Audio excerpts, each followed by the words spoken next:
All right. Hey, everyone, and welcome. If you're a B.Sc Semester 5 student, you are in exactly the right place. Today, we're going to make the concepts of electrochemical and electrolytic cells absolutely crystal clear. We're going to break down the complex world of redox reactions and give you the structured, rock-solid knowledge you need to totally ace those upcoming exams. Let's get right into it. First off, I want to give a massive thank you to Meedal Sahed for putting this incredible presentation together.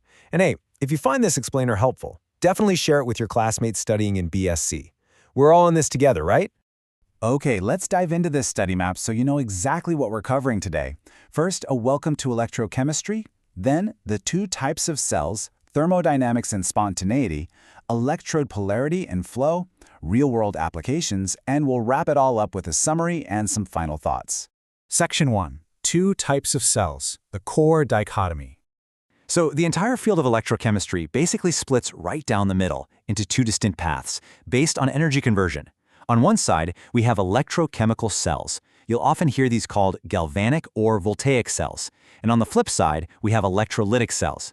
Think of these two as absolute opposites. They represent the two directions of energy traffic. One goes from chemistry to electricity, and the other goes from electricity straight back into chemistry. Let's really emphasize this rule of contrast because honestly, it's your foundational building block for this whole topic. A galvanic cell acts just like a battery. It actually produces energy. It takes chemical energy from a spontaneous reaction and converts it into usable electrical energy. An electrolytic cell does the exact opposite. It literally consumes electricity. It takes electrical energy from an outside source to force a chemical reaction to happen, a reaction that would never ever happen on its own. Section 2. Thermodynamics and spontaneity, the engine. Now, to really understand how this engine runs, we need to look at its primary fuel gauge, Gibbs free energy, which we represent as delta G. Simply put, Gibbs free energy is a thermodynamic property that measures the maximum amount of work that can be performed during a chemical process. For our purposes today, it's the ultimate deciding factor. It tells us whether a cell will just work all on its own or if it's going to need a serious push from the outside to get going. So, I want you to just think about this for a second. What actually makes a reaction happen on its own?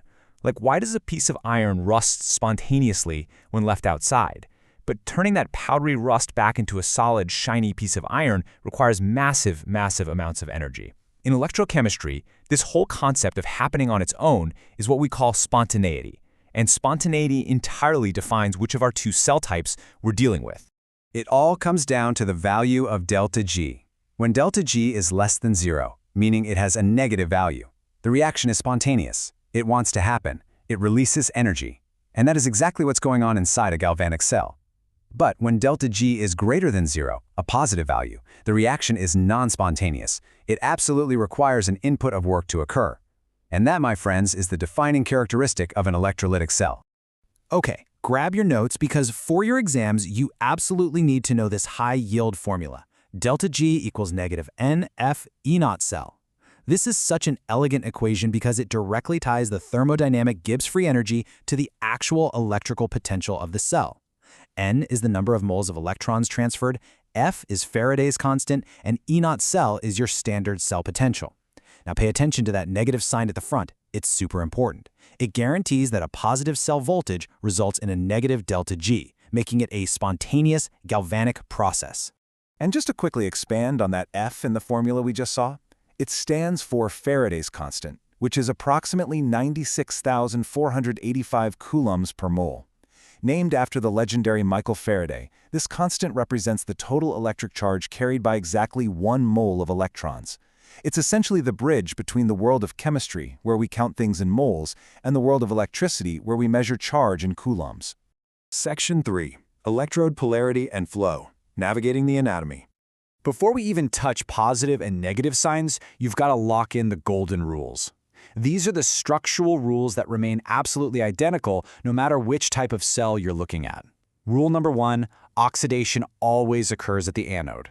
Rule number 2, reduction always occurs at the cathode. And rule number 3, electrons always flow from the anode to the cathode through the external circuit. Seriously, if you just remember the simple mnemonic an-ox and red cat, you will never ever get this wrong on a test. Let's apply those rules to a standard galvanic Daniell cell. Here, zinc acts as the anode and copper acts as the cathode. Because the zinc undergoes oxidation, meaning it releases electrons, that anode becomes negatively charged. Those released electrons then travel through the external wire right over to the copper cathode.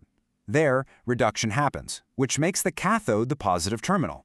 It's spontaneous, it produces energy, and honestly, it's beautifully simple. But here is exactly where people get tripped up. In a galvanic cell, like we just saw, the anode is negative and the cathode is positive. However, in an electrolytic cell, we're introducing an external battery to force a non-spontaneous reaction.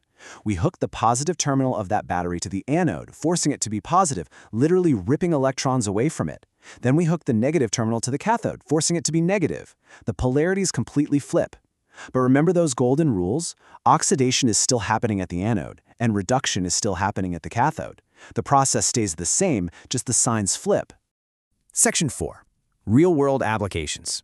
Theory into practice. So, where do we actually see these galvanic or electrochemical cells? Well, think portable power. Every single time you pop a dry cell battery into your TV remote, or start your car using its heavy lead-acid battery, you are relying on a spontaneous redox reaction with a negative delta G to generate electricity. Even those super advanced fuel cells powering modern clean energy vehicles?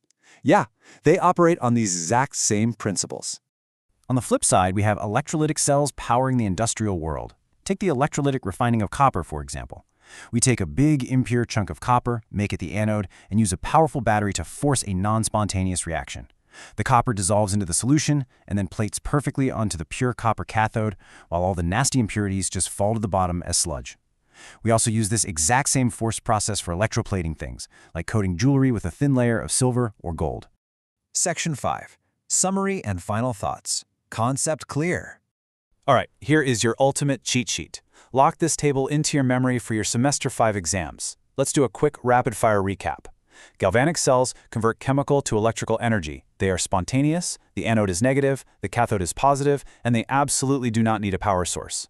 Electrolytic cells, they convert electrical back to chemical energy. They are non-spontaneous, the anode is positive, the cathode is negative, and they 100% require an external power source to work. Hey, before we finish up, make sure you subscribe to the channel. Seriously, hit that button now so you don't come back later saying I didn't warn you about all the great content you're missing out on. Finally, I want to leave you with a bit of a provocative thought to really test your new understanding. A rechargeable battery, like the lithium-ion one sitting in your smartphone right now, acts as a spontaneous galvanic cell when you're walking around using it throughout the day. But what exactly does it become the moment you plug it into the wall to recharge? Think about the energy flow, think about the polarity, and everything we just covered. Keep questioning, keep learning, and I'll catch you in the next explainer.